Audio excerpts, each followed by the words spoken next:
ஒரு கோழி உட்காந்துக்கிட்டே இருக்கும். அந்த கோழியை பார்த்தா கோழி தான் உட்காந்துருக்கு அப்படின்னு நினைக்கிறோம். கோழியை திடீர்னு எழுப்பி விட்டு பார்த்தா கீழே ஒரு 10 முட்டை இருக்கு. இந்த 10 முட்டையை வெளியவே தெரியாம இந்த கோழி அடகாத்துக்கிட்டு இருக்கு. ஆனா ஒரு 20-25 நாள் கழிச்சு பார்க்கும்போது அந்த முட்டை மறைஞ்சிருந்த மாதிரி மறைஞ்சிருக்கல. இப்ப அந்த முட்டையை உடைச்ச ஒரு குஞ்சு என்ன செய்யுது, வெளியே வருது. பாருங்க, அது முட்டையா இருக்கும்போது ஹிடன் கிங்டம், அது உடைஞ்சு குஞ்சா வெளியே வரும்போது மேனிஃபெஸ்டட் கிங்டம்.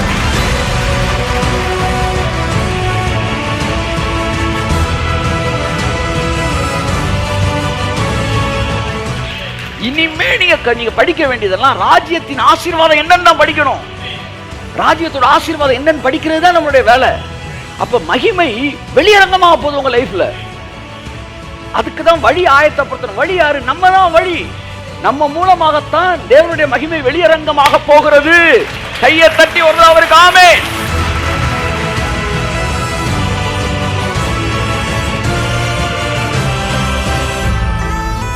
இயேசு என்ன பிரசங்கம் பண்ணாரு? தேவனுடைய ராஜ்யம் செம்ம. சீசர்கள் என்ன பிரசங்கம் பண்ணாங்க? தேவனுடைய ராஜ்யம் செம்ம. செத்ததுக்கு அப்புறம் இயேசு என்ன பிரசங்கம் பண்ணாரு? உயிரோட வந்ததுக்கு அப்புறம் என்ன பிரசங்கம் பண்ணாரு? ராஜ்யத்தின் ரகசியம். 140 நாள் அளவும் ராஜ்யத்தை பத்தி தான் பேசுறாரு. அப்ப ஊழியர்கள் என்ன பிரசங்கம் பண்ணாங்க? ராஜ்யத்தை தான் பேசினாங்க. இப்ப நம்ம என்னதான் பேசணும்? கையை தட்டிங்க ஒருத்தவருக்கு ஆமென்.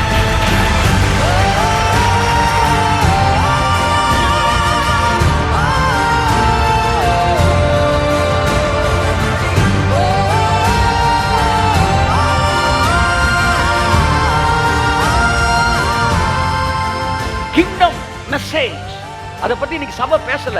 ஏன்னா கிங்டம் மெசேஜ பேசினா கிங்டம் மைண்ட் வரும்.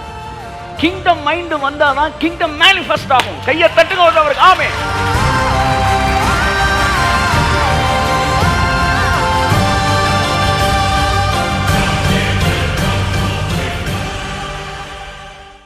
கர்த்தராகிய இருக்கிற இயேசு கிறிஸ்துவின் நாமத்தினாலே உங்கள் ஒவ்வொருவரையும் நான் வாழ்த்தி வரவேற்கிறேன். கர்த்தர் தாமே உங்களை ஆசீர்வதிப்பாராக. நாம் எல்லாரும் கரங்களை தட்டி கர்த்தருடைய பிரசன்னத்துக்கு நன்றி சொல்லுவோம். ஆமென். இருளின் ராஜ்யத்தில் நம்மை விடுதலையாக்கி தம்முடைய அன்பின் குமாரனுடைய ராஜ்யத்திற்கு ஒப்பாக ராஜ்யத்திற்கு உட்படுத்தி இருக்கிற கர்த்தருக்கு நன்றி சொல்லுகிறேன். தேவனுடைய பிரசன்னத்தில் கடந்து வந்திருக்கிறீர்கள். God's presence is not just hearing the word of God and receiving the healings and miracles. உங்கள் வாழ்க்கைக்கு தேவையான வார்த்தைகளை மட்டுமல்ல, வேதம் சொல்லுகிறது கர்த்தராகிய இயேசு கிறிஸ்துவினிடத்தில் அவருடைய வார்த்தையை கேட்கும்படிக்கும் அவராலே பிணிகள் நீங்கி சுகமாகும்படிக்கும் அவரிடத்தில் ஜனங்கள் என்ன செய்தார்கள்? கூடி வந்தார்கள். ஸோ நீங்கள் தேவனுடைய சமூகத்தில் அமர்ந்திருக்கிறீர்கள். நீங்கள் வெறும் வார்த்தையை மட்டும் கேட்கும்படி இங்கே அமர்ந்திருக்கவில்லை. நீங்கள் வார்த்தையை கேட்டுக்கொண்டிருக்கும் போதே உங்கள் சரீரங்களில் இருக்கிற பலவீனங்களில் இருந்து நீங்கள் விடுதலை அடைகிறீர்கள். You are receiving your healing. You are receiving your miracle. The doors are being opened. உங்களுக்கு திறக்க வேண்டிய கதவுகள் என்ன செய்கிறது? திறக்க. ஆகவே நீங்கள் அமர்ந்திருக்கிற அந்த நேரம் நீங்கள் அற்புதங்களை பெறுகிற நேரம். என்னை பொறுத்தவரை தனியாக அற்புதத்திற்கென்று ஜெபிக்க வேண்டிய ஒரு தனி டைம் ஹீலிங்ஸுக்குன்னே தேவையில்லை. நம் வார்த்தையை கேட்டுக்கொண்டிருக்கும் போதே நாம் சுகமாகி கொண்டிருக்கிறோம். அவர் தம்முடைய வார்த்தையை அனுப்பி அவர்களை சுகமாக்குகிறார். தம்முடைய வார்த்தையை அனுப்பி சகலத்தை மறுரூபப்படுத்துகிறார். அதனால் நீங்கள் அமர்ந்திருக்கிற இந்த நேரமே உங்கள் சரீரத்தில் அற்புதம் நடந்துக்கிட்டே இருக்குது. ஆமென். Praise God. உற்சாகமாய் கரங்களுக்கு கட்டி கர்த்தருக்கு நன்றி சொல்லு.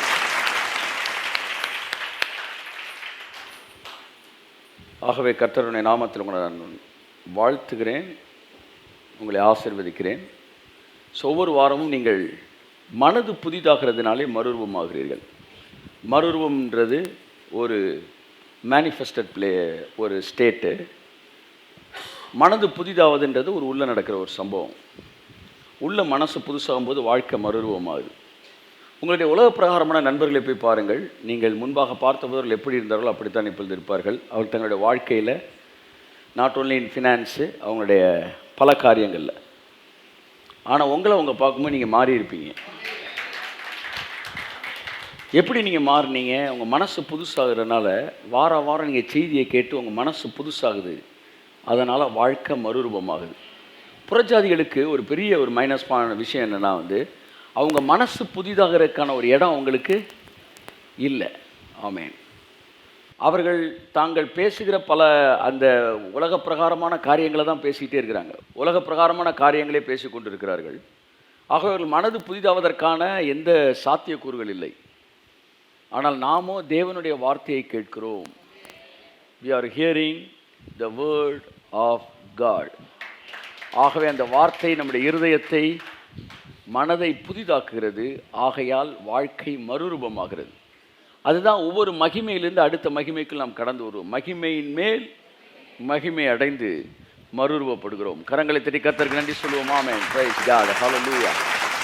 தேவனுடைய சமூகம் வந்து தேவனை ஆராதிக்கிற ஒரு ஸ்தலம். வந்து அவர்கிட்ட ஏதாச்சும் நடக்குமா அப்படின்னு நீங்கள் கேட்க வேண்டிய ஒரு எண்ணவே கிடையாது, ஒரு தேவையே கிடையாது. ஏனென்றால் வேதம் சொல்கிறது, அவர்கள் தம்மிடத்தில் வருகிறதை கண்டு இவர்கள் புசிக்கத்தக்க அப்பத்தை எங்கே கொள்ளலாம் என்று இயேசு நினைச்சாராம். ஜனங்கள் வரும்போதே அவன் என்ன சாப்பிடணும்னு அவர் யோசிக்கிறார். அதுதான் இயேசு. அவர் தான் உங்கள் கடவுள். அவர்கிட்ட நீங்கள் வரும்போதே உங்களுக்கு என்ன செய்யணும்னு அவர் யோசிப்பார். ஆமாம். அப்பேற்பட்ட ஒரு தேவன்ட்டு நீங்கள் வந்திருக்கிறீங்க. நீங்கள் எப்படா நமக்கு அனுமதி கிடைக்கும், அவர்கிட்ட போய் ஏதாச்சும் கொஞ்சம் விளக்கமாக சொல்லலாம், ஒன்றும் சொல்ல வேணாம். நீங்கள் உள்ளே வரும்போதே அவருக்கு எல்லாம் தெரியுது. கையத்தட்டி ஆமென். பாருங்கள், 3 நாள் கழித்து அவங்க பசி வரப்போது, 3 நாள் கழிச்சு சாப்பிட போகிறான். அது முதல் நாளே யோசிக்கிறார். இவர்கள் ஒருத்த கூட அவர்கிட்ட பசிக்குதுன்னு சொன்னானா? கையெத்துட்டு முதல். அதான் பைபிள் சொல்லுது, என் அவயவங்கள் தோன்றுவதற்கு முன்னமே.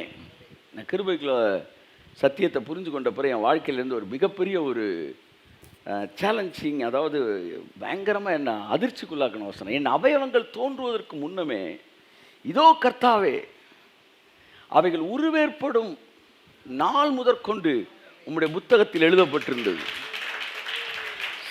ஜஸ்டின் எப்போ பிறப்பான்? ஜனவரி மாதம் 28 1974. அது கிடையாது.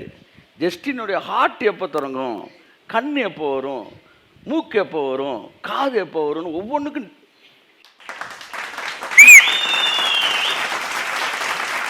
அப்படி சாமியா.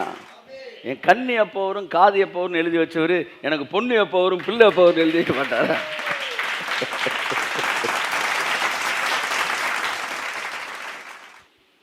ரொம்ப வருஷத்துக்கு முன்னாடி, ஒரு 10-15 வருஷத்துக்கு முன்னாடி திருச்சியில் ஒரு மாநாடு நடந்துக்கிட்டு இருந்துச்சு. எந்த கட்சின்னு நான் சொல்ல விரும்பலை.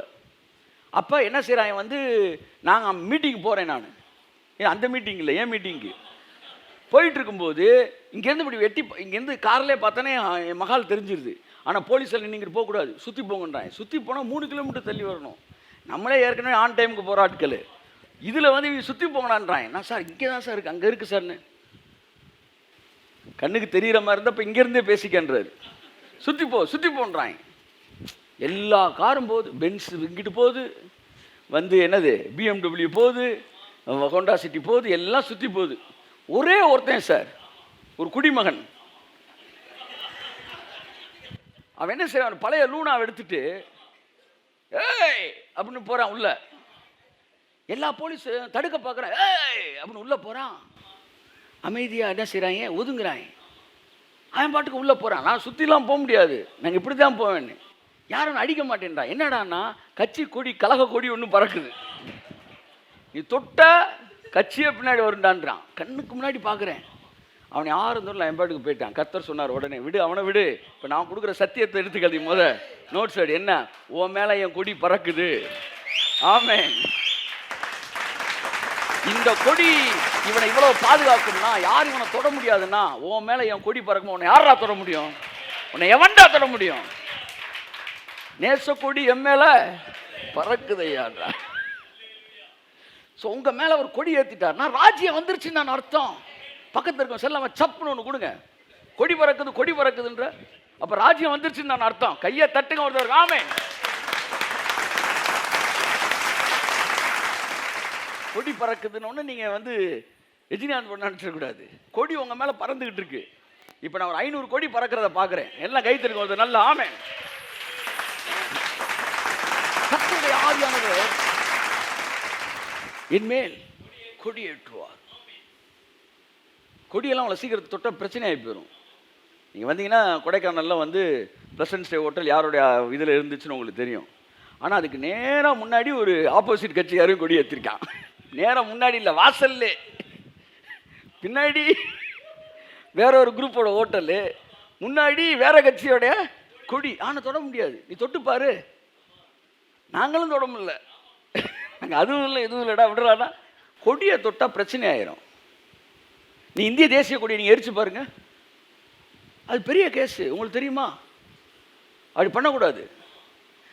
ஏன்னா கொடிக்கு அவ்வளோ மரியாதை இருக்குது. அப்போ தேவன் அவருடைய நேச கொடி உங்கள் மேலே பறக்குதுன்னா கொடியை எப்போ கொண்டு வருவாங்க? எந்த கட்சி ஆட்சிக்கு வருது அல்லது எந்த நாடு ஆட்சியை பிடிக்குது, எந்த அந்த லேண்டை பிடிக்குதோ அந்த கொடி தான் ஏறும். உங்கள் மேலே கொடி ஏந்திருச்சுன்னா என்ன அர்த்தம்னா உங்களுக்கு கொடுக்க வேண்டிய கொடுத்து உங்களை வாங்கிட்டாருன்னு அர்த்தங்க. இனிமே நீங்கள் படிக்க வேண்டியதெல்லாம் ராஜ்யத்தின் ஆசீர்வாதம் என்னன்னு தான் படிக்கணும். ராஜ்யத்தோட ஆசீர்வாதம் என்னன்னு படிக்கிறது தான் நம்மளுடைய வேலை. அப்போ மகிமை வெளியரங்கமாக போகுது உங்கள் லைஃப்பில். அதுக்கு தான் வழி ஆயத்தப்படுத்தணும். வழி யாரு? நம்ம தான் வழி. நம்ம மூலமாகத்தான் தேவனுடைய மகிமை வெளியரங்கமாக போகிறது. கையை தட்டி வருது அவருக்கு ஆமென். நம் மூலமாகத்தான் மகிமை வெளியரங்கமாக போகிறது என்றால் நம்முடைய மனது அதை புரிந்து கொள்ளாமல் இருக்கும்போது, அந்த வழி சரியாகும் போது நம்மள்ட்ட இருந்து அந்த க்ளோரி வந்து மேனிஃபெஸ்ட் ஆகிறது. ஆமென். ஆகவே என் அன்புக்குரியவர்களே, இப்போ வந்து ராஜ்யத்தை பற்றி பேசுங்கன்னு சொல்லி சீசர்கள் அனுப்புறாரு.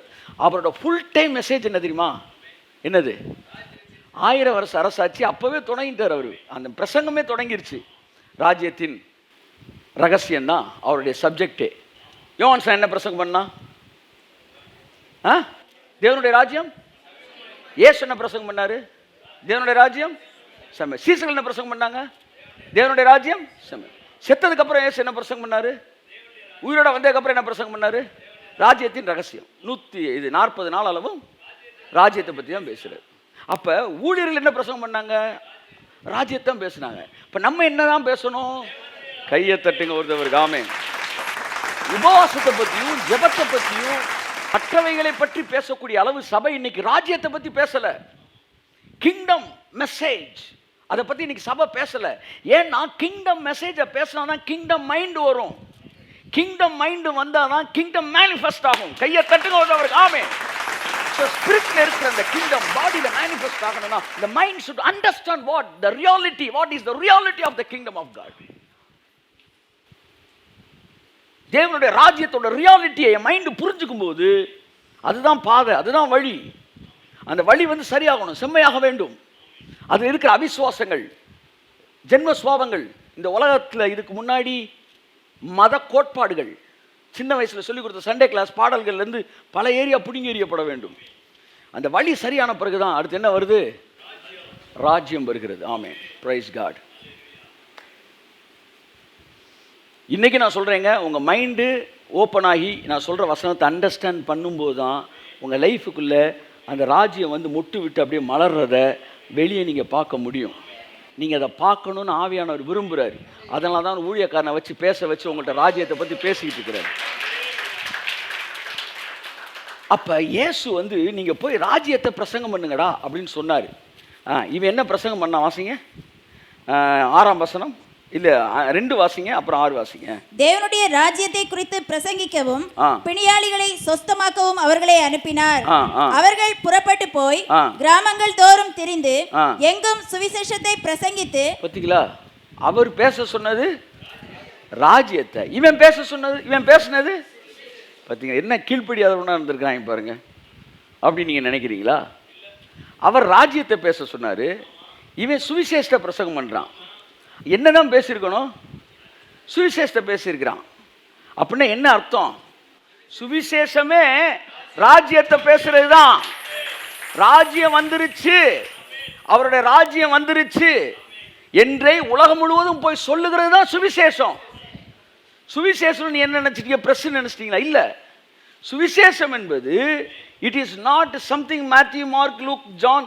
இது வந்து இயேசு, நல்லா கவனிங்க, இயேசு சிலுவையில் அறையப்பட்டார் என்பது மட்டும் சுவிசேஷம் அல்ல. இயேசு செத்துட்டார்னு சுவிசேஷம் இல்ல. 100 பேர் ரோட்ல அடிபட்டு சாகுறாங்க. ஒரு நாளைக்கு எத்தனை ஆக்சிடென்ட் ஆகுது, நல்லவர்கள் எத்தனை சாகுறார்கள். ஒரு நல்ல மனுஷன் செத்துட்டான்ற சுவிசேஷம் இல்ல. இயேசு செத்ததுனால உன் வாழ்க்கையில என்ன ராஜ்யம் வந்திருக்குது என்பதுதான் சுவிசேஷம். கையை தட்டு. What is kingdom? இயேசு கிறிஸ்துவுடைய மரணத்தினாலே நான் என்ன மாதிரி ஒரு ராஜ்யத்தில் இருந்த விடுதலை, என்ன மாதிரி ராஜ்யத்துக்கு நான் வந்திருக்கிறேன் என்பதுதான் சுவிசேஷம். ஒட்டுமொத்த உலகத்தின் பாவத்தை சுமந்து தீர்த்ததினாலே, இந்த உலகத்துக்கு கொடுக்க வேண்டிய கிரயத்தை இயேசு 2000 வருஷத்துக்கு முன்பாக செலுத்தி தீர்த்ததினாலே பிசாசின் ராஜ்யத்தில் இந்த உலகத்தை விடுதலை ஆக்கினார். அவருடைய ராஜ்யம் இந்த பூமிக்குள்ள வந்து 2000 வருஷமாகிவிட்டது. ஆனா இன்னும் உலகத்துக்குள்ள போய் இந்த சுவிசேஷத்தை சொல்லல. எந்த சுவிசேஷத்தை சொல்லல? ராஜ்யத்தின் சுவிசேஷத்தை என்ன செய்யவில்லை, சொல்லவில்லை. இவன் போய் என்ன சொல்லிட்டான்? இயேசுவன் பாவத்தை மன்னிக்கிறாரு, இயேசுவன் பாவத்தை மன்னிக்கிறாரு. என் அன்புக்குரியவர்களே, that is not only the gospel. The gospel is the kingdom of God. கை தட்டுங்க ஒரு ஆமென். Praise God, hallelujah. So the kingdom message is the gospel is the kingdom message. அது நீங்க மறந்துடு. அவர்கள் புறப்பட்டு போய் அந்த kingdom message பேசுறாங்க. That means அவங்க வந்து ராஜ்யத்தை பேசியிருக்கிறாங்க. இப்போ லூக்கா 9ஆம் அதிகாரம் 11ஆம் வசனம் வாசிங்க. ஜனங்கள் அதை அறிந்து அவர் பின்னே போனார்கள். ஜனங்கள் எல்லாம் இப்ப இயேசுனார் பின்னாடி வர்றாங்க. இயேசுனார் ஏதாச்சும் பேசுவார்னு பார்க்கறாங்க. அவர்களை அவர் ஏற்றுக்கொண்டு தேவனுடைய ராஜ்யத்தை குறித்து அவர்களுடனே பேசி இங்கே அவர் ராஜ்யத்தை தான் பேசுறாரு. ராஜ்யம்னா என்ன? இனிமே பிசாசுக்கு உங்க மேல ஆளுகை கிடையாது, இனிமே உங்க மேல தேவனுக்கு மட்டும்தான் ஆளுகை என்று பிரசங்கிப்பது தான் ராஜ்யத்தின் செய்தி. கைத்தட்டுங்க ஒரு ஆமென். ஸோ இந்த ராஜ்யத்தை குறித்து தான் பேசி சுகம் இல்லாதவங்கள சுகப்படுத்துறார் தேவன். அதான் நான் சொல்கிறேன், இந்த ராஜ்யத்தின் செய்தி நீங்கள் கேட்டுக்கிட்டு இருக்கும்போது உங்கள் சரீரத்தில் இருக்க பலவீனம்லாம் சுகமாயிடும். நான் சொல்கிறேன், அடுத்த வாரம் நீங்கள் வரும்போது இப்போ உங்கள் சரீரத்தில் இருக்கிற பலவீனம் அடுத்த வாரம் இருக்காது. கை தட்டுங்க ஆமென். கரங்களை தட்டி ஆமென். So my beloved brother and sister, ராஜ்யத்தின் செய்தி உள்ள போக போக போக என்ன நடக்குது? ஆரோக்கியம் வருகிறது, சரீரம் சுகமடைய ஆரம்பிக்கிறது, சரீரத்தில் ஆரோக்கியம் அடைய ஆரம்பிக்கிறது. அப்போ ராஜ்யத்தின் சுவிசேஷத்தை பேசும்போது ஜனங்கள் சுகமடைய ஆரம்பித்தார்கள். ஏன் சார் தொடர்ந்து இதை பேசிட்டு இருக்கீங்க? நான் தொடர்ந்து இதை பேச பேச சபையானது ஆரோக்கியம் அடைய ஆரம்பிக்கிறது. கையை தட்டி ஒரு ஆமென். என்னைக்கு நான் ராஜ்யத்தின் சுவிசேஷத்தை நான் பேச ஆரம்பிச்சனோ, 1000 வருஷத்தை பேச ஆரம்பிச்சனோ, I feel something difference in my body. என் சரீரத்தை நான் பார்க்குறேன், என் ஆரோக்கியத்தை நான் பார்க்குறேன். நான் என்ன பேசிட்டு இருக்கணும் அதன் மாறுதலை நான் பார்க்கிறேன். நான் என்ன மாற்றத்தை பார்க்கிறேன் கூட இருக்கிறேன் பார்க்குறேன். என் அன்புக்குரியவர்களே, ராஜ்யத்தின் சுவிசேஷம் உங்கள் பிணிகளை நீக்கி உங்களை சுகமாக்குகிறது. வயதானவர்களுக்கு விசேஷமாக சொல்கிறேன், உங்கள் சரீரத்தில் தேவனுடைய பலன் வருகிறதை நீங்கள் பார்க்க முடியும். கழுகுக்கு சமானமாக உங்கள் வயது மறுபடியும் வாழ வயதாய் மாறும். பாவத்தின் வல்லமையிலிருந்து மீட்கப்பட்டிருக்கிறீர்கள், இருளின் அதிகாரத்தில் விடுதலையாக்கப்பட்டிருக்கிறீர்கள், அன்பின் குமாரனுடைய ராஜ்யத்துக்கு உட்படுத்தப்பட்டிருக்கிறீர்கள். ஆமென் ஆமென் ஆமென் ஆமென் ஆமென். So my beloved brother and sister, ராஜ்யத்தின் ரகசியத்தை பற்றி few minutes உங்கள்கிட்ட பேச. லூக்கா 8ஆம் அதிகாரம் 1ஆம் வசனம் வாசிங்க, 5ஆம் வசனம் வாசிங்க. பின்பு அவர் பட்டணங்கள் தோறும் கிராமங்கள் தோறும் பிரயாணம் பண்ணி தேவனுடைய ராஜ்யத்துக்குரிய நற்செய்தியை கூறி பிரசங்கித்து வந்தார். பாருங்க, எங்கிட்டு திருப்பினாலும் இந்த வசனம் கண்ணில் வந்து விழுந்துகிட்டே இருக்கு. நான் இப்போ வேற மேட்டரை பேச போறேன், டக்குன்னு மேலே நிமிந்து பார்த்தா ராஜ்யத்துக்குரியதே பேசினார். அப்போ அவர் ஃபுல் டைம் ஜாப் என்னதான் பண்ணியிருக்காரு தெரியுமா? ராஜ்யம் ராஜ்யம் ராஜ்யம் ராஜ்யம். ஏன் சார் ராஜ்யத்தை பேசணும்? ஏன் ராஜ்யத்தை பேசணும்? 6000 வருஷங்களுக்கு முன்பாக ஆதாம் பழத்தின் முதல் கடியை கடித்த போது ராஜ்யம் மாறியது. அங்கு ஆதாமின் ராஜ்யம் பிடுங்கப்பட்டு பிசாசின் ராஜ்யம் உள்ளே கடந்து வந்தது. அந்த ராஜ்யம் மாறினால தான் இவ்வளவு விளைவு. நமக்கு ஆதாம் பழத்தை சாப்பிட்டான்றத சண்டே கிளாஸ்லேயே சொல்லி கொடுத்துட்டாங்க. எப்படி நம்ம வந்து வியாதிக்கும் வறுமைக்கும் எல்லாத்துக்கும் காரணம் ஆதாம் தான்றதை சொல்லி கொடுத்துட்டாங்க. ஆதாம் செஞ்சதை சொல்லி கொடுத்த சபை இயேசு செஞ்சதை சொல்லாம விட்டுருச்சு. அதுதான் இங்க சிக்கல். நேற்று நடந்த சம்பவம் முக்கியமா, நேற்று நடந்த சம்பவம் முக்கியமா? நேற்று நடந்ததுதான் முக்கியம். முந்தா நேற்று வந்து சொன்னாங்க வந்து நீங்கள் வந்து திங்கக்கிழமை ஸ்கூலுக்கு வர வேண்டாம், லீவு அப்படின்ட்டாங்க. முந்தா நேற்று சொல்கிறாங்க இல்லைப்பா ஸ்கூல் இருக்குது வந்துருங்கன்றாங்க. எது முக்கியம்? இல்லை முந்தா நேற்று சொன்னீங்களே, நேற்று சொன்னது முந்தா நேற்று சொன்னதை மாற்றிருச்சு.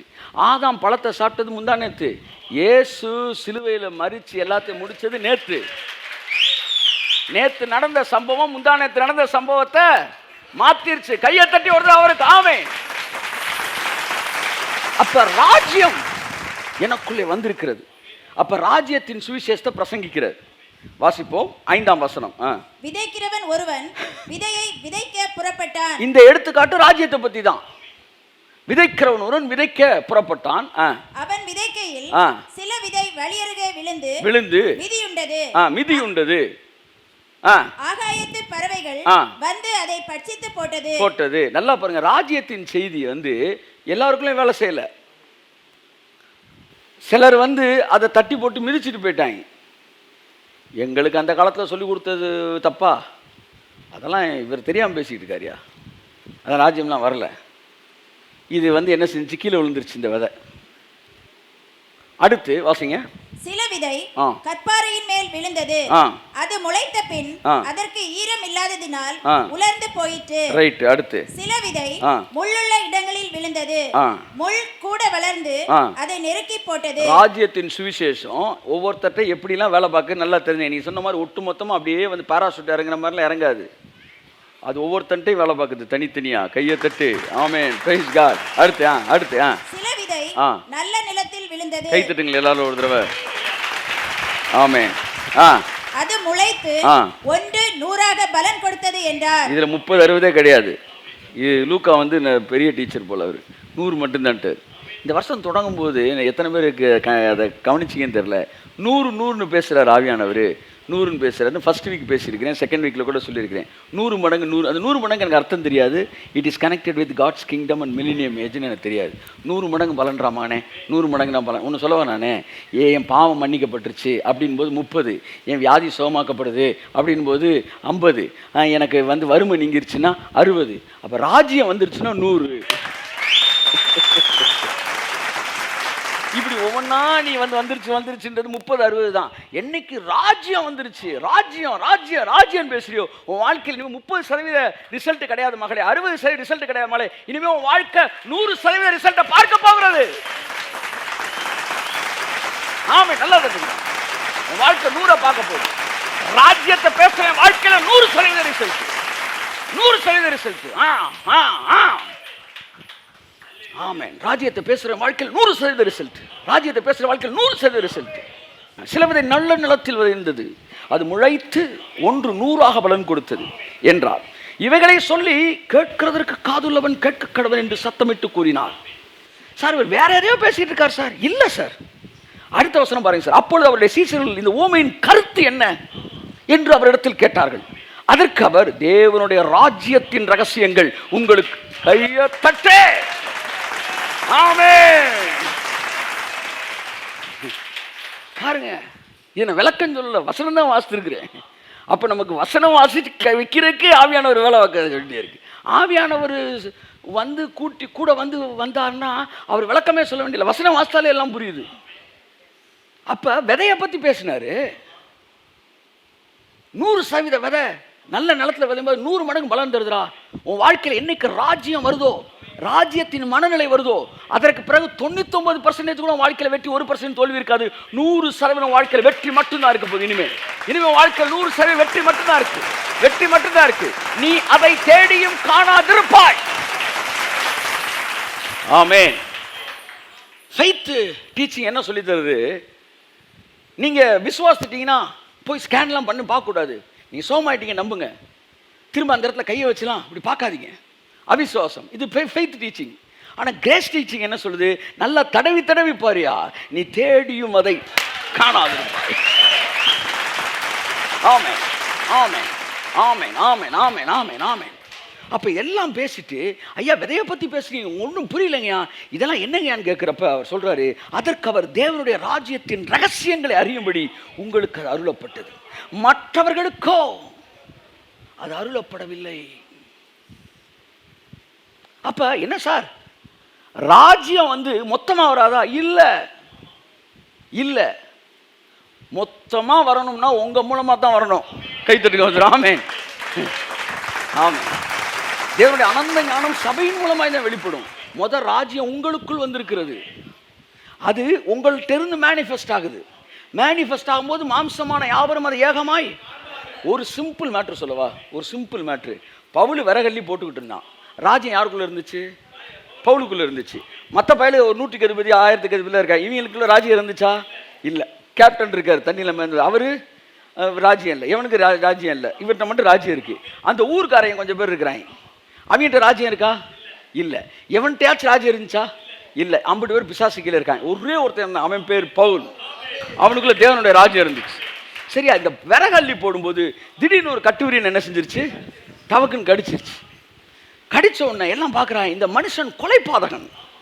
அதனால தான் வெள்ளத்துக்கு தப்பிச்சு வந்தான், ஆனால் விரியன் இவனை விடலையா அப்படின்றான். அவன் இப்படி பார்த்துட்டு டப்புன்னு பாம்பை பிடிங்கி வந்து தீயில உதறி விட்டான். கொஞ்ச நேரத்தை இவன் சாவான்னு பார்த்துட்டு தான் பாம்பு செத்துருச்சு. சில நாய் கடிச்சு நாய் செத்துரும், அவன் சரியாக இருப்பான். நாய் இவன் நம்மளோட மோசமான பண்ணல, இந்த பாம்பு அவனை கொத்திட்டு அது செத்துருச்சு. பாருங்க, ராஜ்யம் எனக்குள்ளே வந்ததால் சூழ்ச்சிகள் என்னை ஒன்றும் செய்யாது. இப்ப கொஞ்ச நேரத்தில் இதுவரை மறைந்திருந்த தேவனுடைய மகிமை இப்பொழுது வெளியரங்கமானதினால் அந்த தீவில் இருக்கிற எல்லாரும் விசுவாசிக்கத்தக்கதாய் கர்த்தருடைய மகிமை வெளியரங்கமாய் மாறியது. ஆமென்.